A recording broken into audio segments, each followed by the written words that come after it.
Bienvenidos.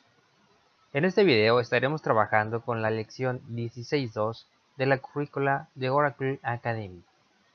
Cabe señalar que el material empleado en este video, así como la herramienta SQL Developer, es propiedad de Oracle Corporation y cuentan con todos los derechos reservados. Esta lección lleva por título Índices y sinónimos. Empezamos. ¿Qué es un índice? ¿Para qué ocupo un índice? ¿De qué manera me beneficia un índice? Para responderles esta pregunta, me gustaría emplear la siguiente analogía. Y les pregunto, ¿para qué me sirve un índice en una revista o para qué me sirve un índice en un libro? Seguramente algunos dirán que el índice les sirve para identificar si el tema que están buscando está o no en el libro. Quizás algunos vayan un poco más allá y piensen, o la respuesta de ellos sea, el índice me sirve para agilizar mi búsqueda.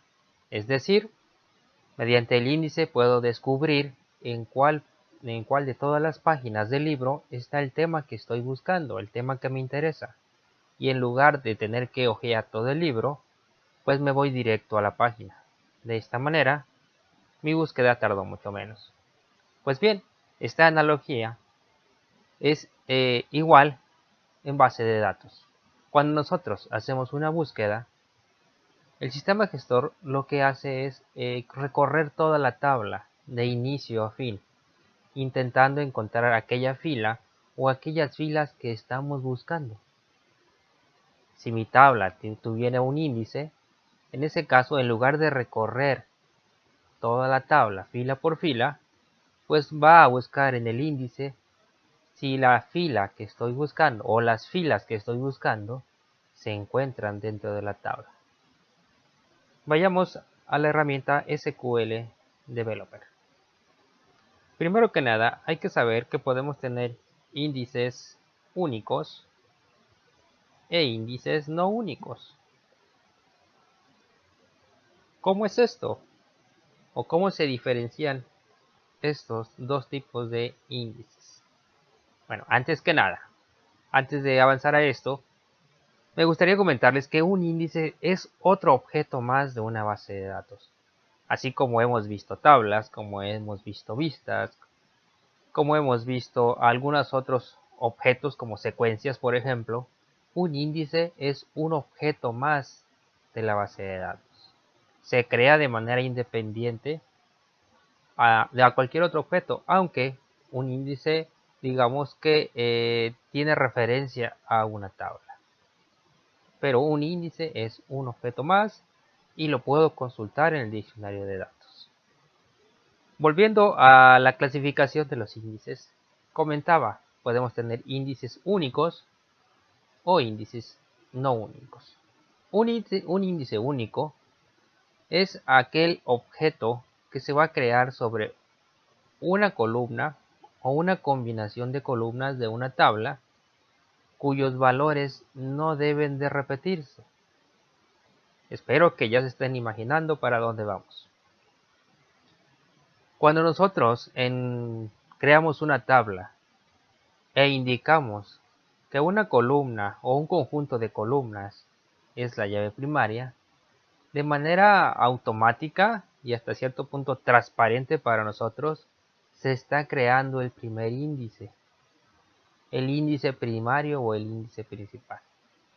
Por ejemplo, si yo creo esta tabla, vamos a crear la tabla alumnos, y por ejemplo le agrego un ID de tipo numérico y le voy a agregar una restricción, constraint, alumnos id pk primary key. Cuando nosotros hacemos esto y ejecutemos esta consulta, estaremos creando el índice primario, el índice principal. Pero nosotros podemos crear más de un índice. sobre todo si consideramos que nuestras búsquedas van a ser realizadas no nada más por el ID o por el identificador del alumno. Podríamos pensar a lo mejor en que el alumno tenga una matrícula o un número de seguridad social, por el cual también podríamos buscar a ese alumno o a esos alumnos. Pues podríamos agregar, por ejemplo, matrícula, si gustan pensar que sea una matrícula de 17 caracteres. Entonces podemos indicarle que sobre esa columna deseamos un segundo índice. Hay, por ejemplo, libros o hay algún otro tipo de publicación que trae más de un índice, por ejemplo, el índice de temas, el índice de figuras, el índice de códigos, el índice de tablas o de gráficas. Pues de igual manera, nuestra tabla puede tener más de un índice. Ahora, tampoco vamos a agregar o a crear índices por cada columna de la tabla. Debemos de analizar, pensar bien cuáles son aquellas columnas que sean más factibles de hacer búsquedas o de utilizarse para hacer búsquedas, mejor dicho. Volviendo al ejemplo, si yo considero que la matrícula no es mi llave primaria, pero es otro de los campos sobre los cuales puedo buscar al alumno, y si yo sé que la matrícula también es única para cada alumno, yo puedo agregar otra restricción. Constraint, alumnos, matrícula, y le voy a indicar es una restricción única, no acepta repeticiones. Aquí estaremos creando un segundo índice. Este trabajará o estará asociado a la columna matrícula. Y pues igual nuestra tabla probablemente tenga muchos otros campos. Solamente le voy a agregar uno más y vamos a crearla. Bien, hemos creado nuestra tabla alumnos. Ahora, ¿cómo puedo verificar que se han creado los índices? Pues puedo consultar el diccionario de datos. Como ya hemos visto, en el diccionario de datos son las tablas del sistema y en ellas se encuentra toda la información de los objetos que estoy creando. Particularmente, en el caso de los índices, tenemos una tabla que se llama User Indexes.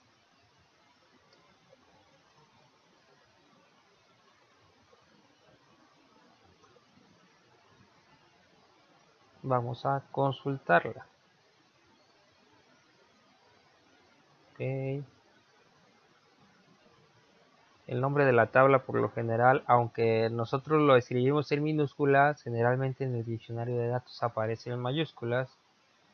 Entonces voy a usar la función lower para que lo convierta a minúsculas, aunque la otra opción sería escribir alumnos en mayúsculas. Ahí está. Aquí puedo comprobar que se han creado dos índices y si se fijan me dice estos índices son únicos, es decir, no van a aceptar repeticiones. Ni la columna ID ni la columna matrícula aceptará que aparezca el mismo valor en más de una fila. Entonces, aquí ya estamos creando nuestros primeros índices. Noten también, bueno, particularmente el nombre del índice toma el nombre de la restricción. En el caso de la llave primaria, yo creé una restricción con el nombre alumnos-id-pk. Ese índice ha tomado el mismo nombre. Por eso también a veces es importante agregarle un nombre a las restricciones, aunque no es obligatorio, sí es pues muy recomendable. Ahora estoy creando índices individuales. Puedo también crear un índice compuesto, es decir, un índice que esté formado por más de una columna. Para ejemplificar esto, voy a modificar mi tabla alumnos. Voy a agregar una columna llamada apellidos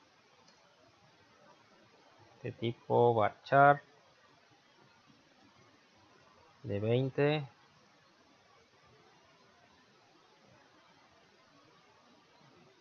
Listo.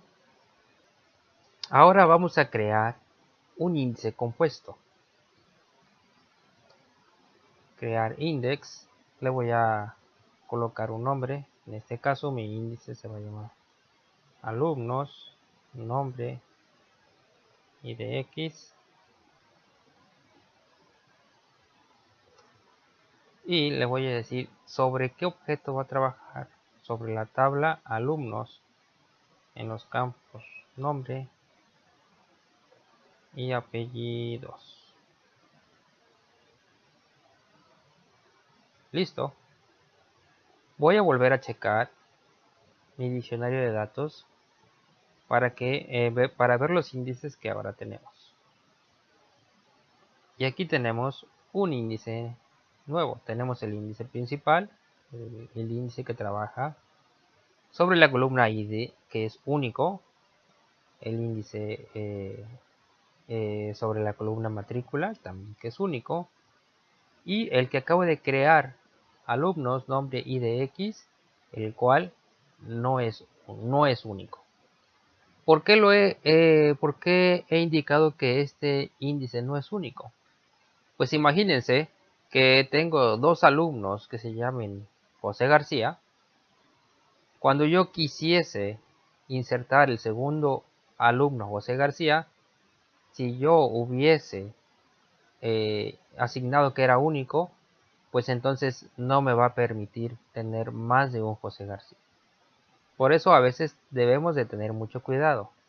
Es cierto que los índices nos van a ayudar a agilizar las búsquedas, pero también debo de determinar si el índice es único o si el índice puede aceptar repeticiones.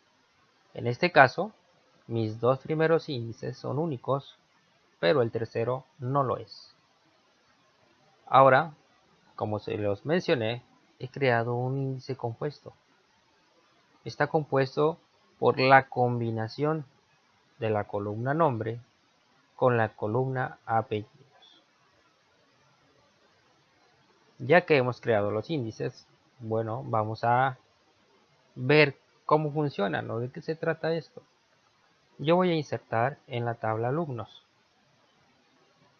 Recuerden que tenemos la columna ID, la columna matrícula, la columna nombre y la columna que posteriormente le agregué, que era apellidos. Voy a insertar, por ejemplo, ID1, matrícula 1, 2, 3, 4, 5, 6 y 7. José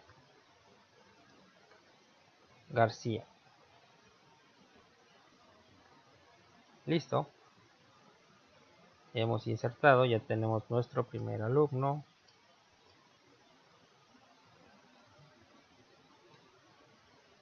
Ahí está José García. ¿Qué sucede, por ejemplo, si deseo agregar otro alumno con otra matrícula? Ahora es una mujer.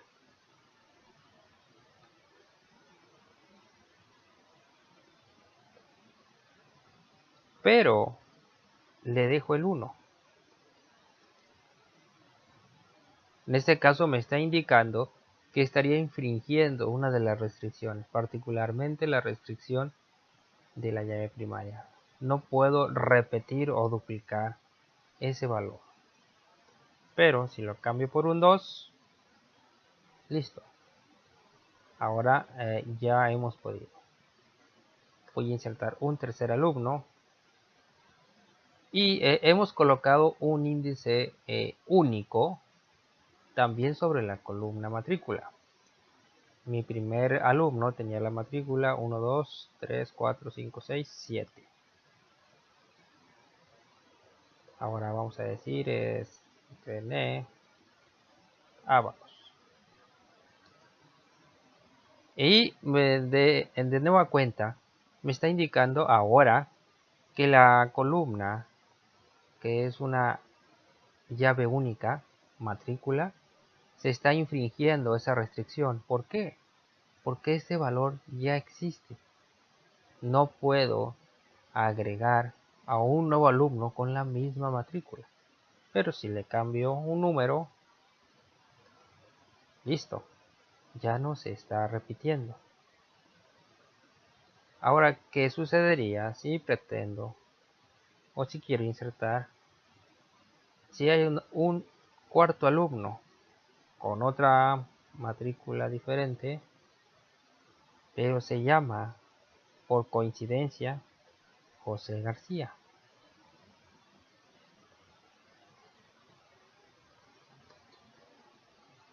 Ups, vamos a ver. Ok. En este caso, está todo bien.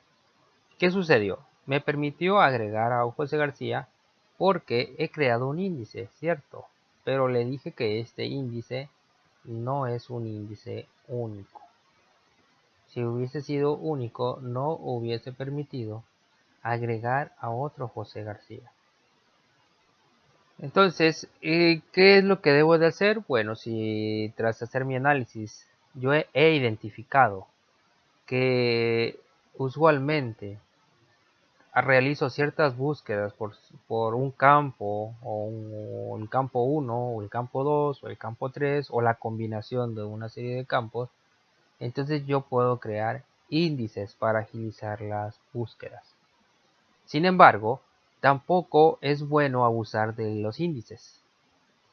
Imagínense, ¿qué sucede, por ejemplo, si ustedes están escribiendo un documento, por ejemplo, su tesis de fin de carrera o su tesina, y tienen varios índices, como se los comentaba hace un momento? El índice de figuras, el índice de temas, el índice de códigos, el índice de gráficas, y ustedes creen que ya lo han terminado y resulta que les hacen una corrección. Hay que agregarles ciertas páginas. Eso va a ocasionar que todos sus índices se muevan si le han agregado páginas en medio a ese documento. Tendrán que actualizar su índice de temas, tendrán que actualizar su índice de figuras, su índice de tablas, porque seguramente pues con el simple hecho de agregar una página pues ya se han recorrido. Lo mismo sucede aquí. Los índices me ayudan a agilizar las búsquedas, me ayudan a hacerlas más rápidas. Pero si abuso y agrego muchos índices, me van a afectar las instrucciones del DML. Cada que yo haga un insert, un update o un delete, pues van a tardar más porque van a tener que estar actualizando más índices. Entonces, la idea aquí es llegar a una especie de equilibrio.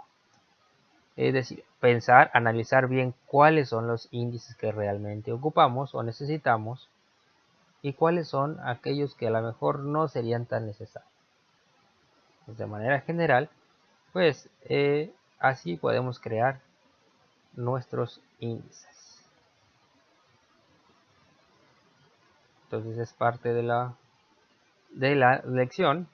Como ya lo mencionamos, un índice es un objeto más que está en el esquema de la base de datos y me va a ayudar a un acceso rápido, un acceso directo. De alguna otra manera me ayuda a no estar haciendo una búsqueda secuencial, sino hacer una búsqueda directa. Dice por aquí que los índices son independientes, es decir, puedo yo borrar el índice, el hecho de que yo borre el índice no me va a borrar mi tabla, como que dice.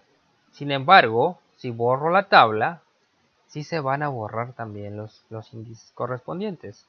Veámoslo, por ejemplo, si yo le digo, si ya no quiero este índice, Si yo le digo este índice ya no lo necesito, entonces le voy a decir drop index alumnos nombre IDX. Lo voy a borrar.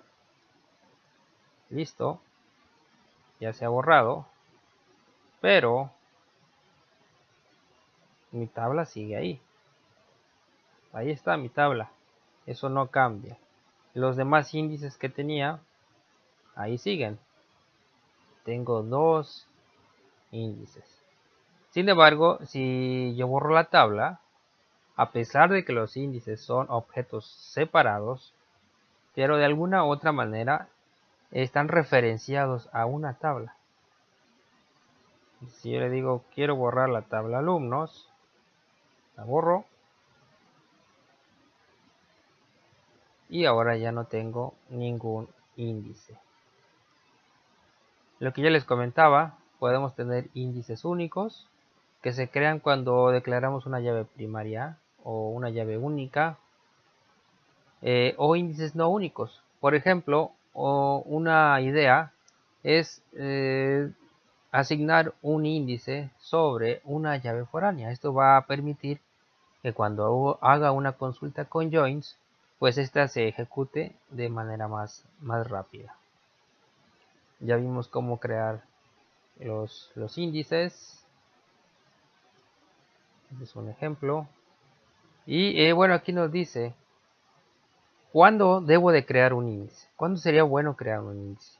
Por ejemplo, dice, sería bueno crear un índice si la columna contiene muchos valores, diferentes valores. Dice, cuando una columna contiene un gran número de valores nulos. Pues eso podría ser a lo mejor otra razón. Una o más columnas se utilizan con frecuencia en conjunto con una cláusula where. Lo que ya les comentaba. A lo mejor yo ya identifiqué que ciertas columnas generalmente las estoy utilizando para hacer búsquedas.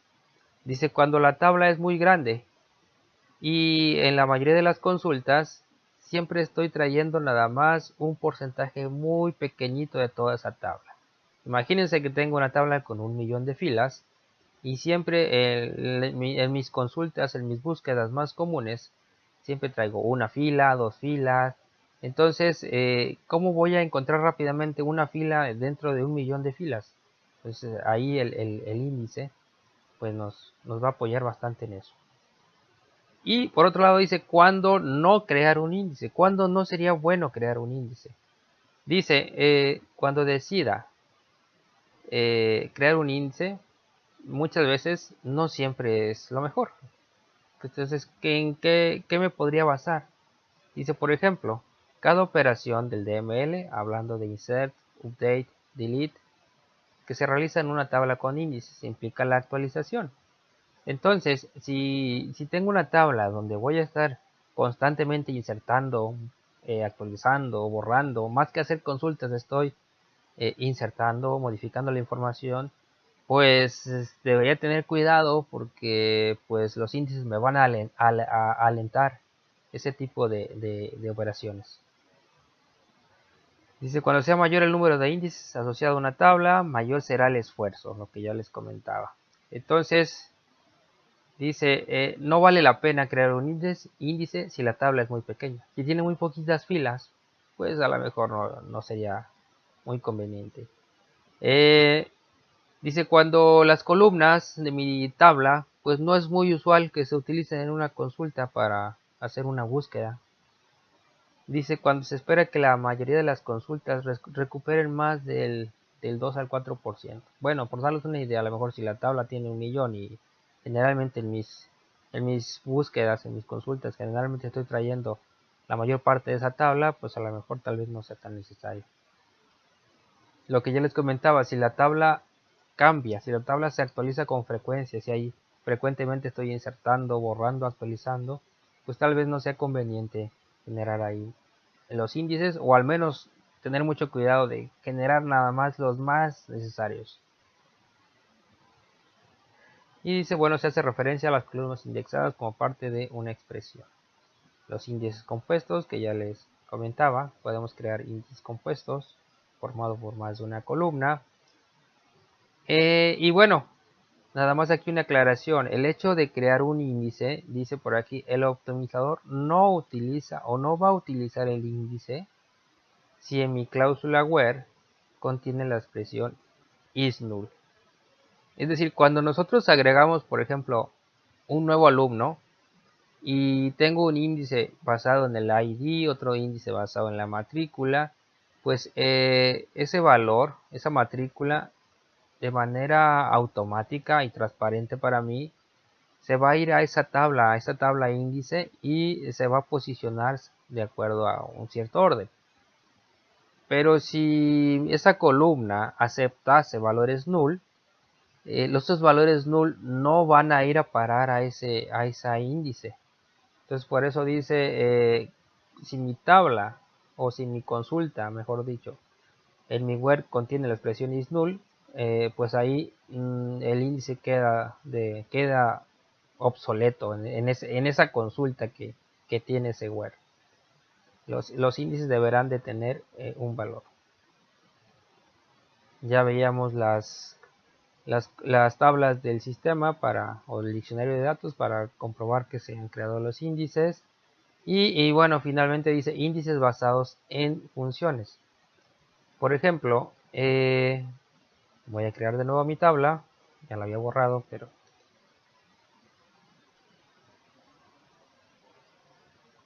pero le voy a indicar. Voy a agregarle otra vez a la columna apellidos. Y le voy a decir, voy a crear un índice sobre la columna nombre. Crear index alumnos nombre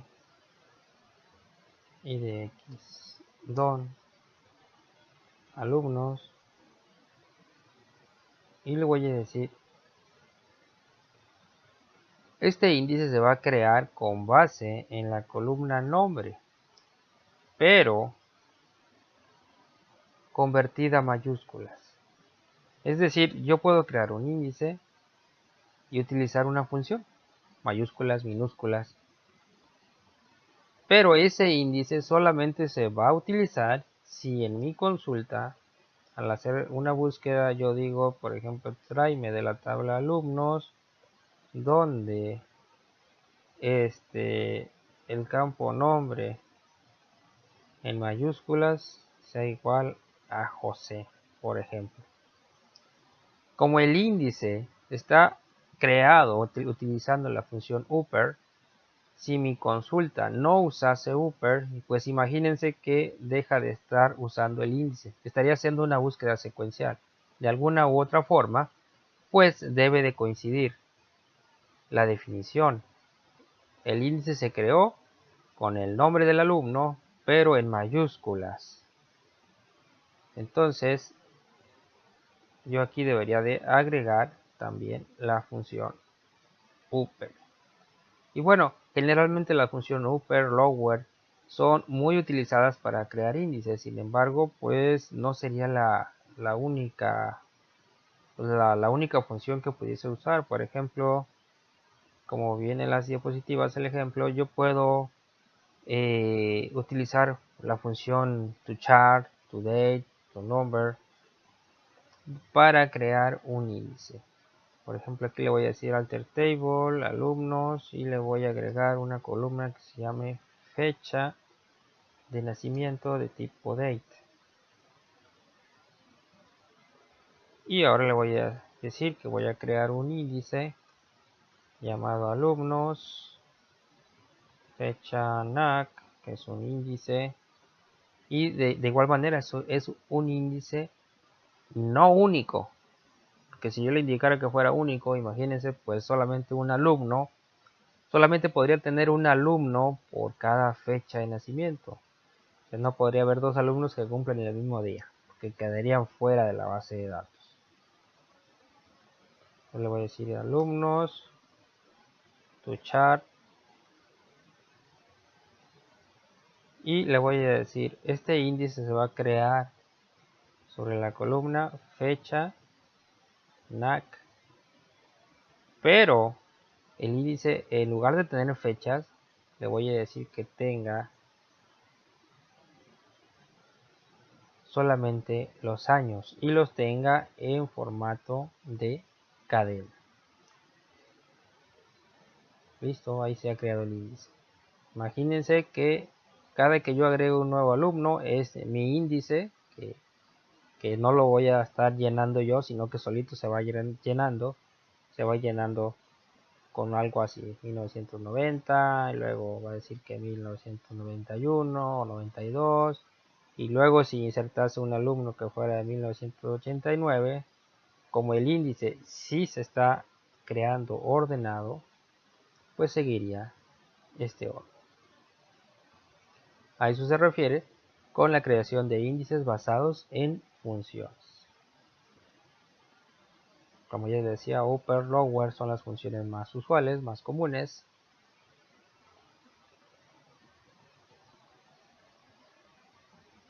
Y el ejemplo que les decía, se puede crear un índice, pero es para que ese índice sea utilizado, es porque la consulta de búsqueda es usual utilizar tu char, la fecha y buscar o extraer nada más de esa cadena el puro año. Si mi consulta no utiliza tu char, entonces mi índice no va a realizar la función por la cual lo di de alta. No me va a ayudar a agilizar la búsqueda, porque la persona o la consulta no está tal cual utilizando las mismas funciones. Y bueno, eliminación de índice, ya vimos que lo podemos borrar con drop index, y que si borro el índice no borro la tabla, pero si borro la tabla, pues entonces es así, borra todos los índices y las restricciones que tenga vinculadas a ella. Y bien, hasta ahí es la parte de índices. Ahora hablemos de sinónimos. ¿Qué es un sinónimo? Bueno, al igual que en la vida cotidiana, a veces solemos llamar a alguna persona o alguna cosa por un nombre parecido. Por ejemplo, a veces tenemos un amigo que se llama José y le decimos Pepe o Pepito. De igual manera, nosotros en una base de datos podemos crear un objeto. Ese objeto es un sinónimo. Y ese sinónimo es algo similar a un alias. Un alias es un sobrenombre o en ocasiones renombramos en una consulta, en el resultado renombramos una columna. En lugar de que diga ingresos, quiero que diga salario. Entonces la puedo renombrar. Pero ese alias que le estoy asignando es temporal. Solamente tiene validez en la consulta. Se acabó la consulta y ese alias se perdió. Bueno, algo similar a eso es un sinónimo. La diferencia de que un sinónimo sí va a quedar pues para siempre. Ese sinónimo puede ser público, es decir, cualquier usuario de la base de datos puede puede ver ese sinónimo. O podría ser que mi sinónimo sea privado, solamente yo lo puedo utilizar o solamente tiene validez para mí. Y yo le puedo hacer o utilizar ese sinónimo para renombrar cualquier objeto de mi base de datos. Principalmente se utiliza para renombrar tablas. Imagínense, por ejemplo, de que yo voy a acceder a una tabla de un amigo mío, de una sesión de un amigo. Entonces, el usuario de mi amigo se llama user clase 01, por ejemplo. Y él tiene una tabla que se llama detalles órdenes. Es factible o es posible acceder a una tabla que está en otro esquema, en el esquema de un amigo, de un conocido, siempre y cuando él nos haya autorizado o nos haya dado permisos para hacer eso. Imagínense, pues cada que yo desea acceder o leer la tabla de detalles de órdenes que es de mi amigo o es de un conocido, tengo que escribir escribirlo de esta manera, tengo que cualificar, tengo que decir en qué esquema está y cómo se llama esa tabla. Entonces ahí, sobre todo ahí, sería bien importante o sería muy útil el emplear un sinónimo. Yo podría decirle, ¿sabes qué? Yo quiero crear un sinónimo. Sinónimo. Ese sinónimo se va a llamar, pues a lo mejor yo le quiero decir, simple y sencillamente, detalles. Y punto. Y es todo. De tal manera que cuando quiera hacer referencia a la tabla detalles de órdenes que se encuentra en el esquema user clase 01, simple y sencillamente voy a decir detalles. Ya no voy a estar escribiendo todo ese nombrezote, simplemente le diría select asterisco from detalles. Obviamente yo ahorita es meramente un ejemplo, no tengo un esquema con este nombre ni esta tabla. Pero por ejemplo si tengo una tabla que se llama copia de empleados, from copy empleados. Ahí está. Entonces imagínense si a mí se me hiciera muy largo el nombre o realmente no es algo que yo me acuerde o que sea algo que represente o signifique algo para mí ese nombre, copy empleados. Entonces yo puedo crear un sinónimo y decir mis empleados por la tabla copy empleados. Ahí está. Entonces ya no me tengo que recordar el nombre copy empleados. Simplemente le voy a decir select asterisco from mis emps. Y ahí está. Me está trayendo el mismo resultado, solo que ahora a través del sinónimo, yo le estoy indicando siempre que veas en mi sesión mis emps, estoy haciendo referencia a esta tab. Esto mismo lo podría hacer, por ejemplo, para una vista o para algún otro objeto de mi base de datos. Principalmente, generalmente se utiliza para tablas o vistas. Ahora, si yo quiero, si yo ya no quiero un objeto, perdón, un sinónimo, pues simplemente le voy a decir drop synonym mis emps. Listo, se ha borrado.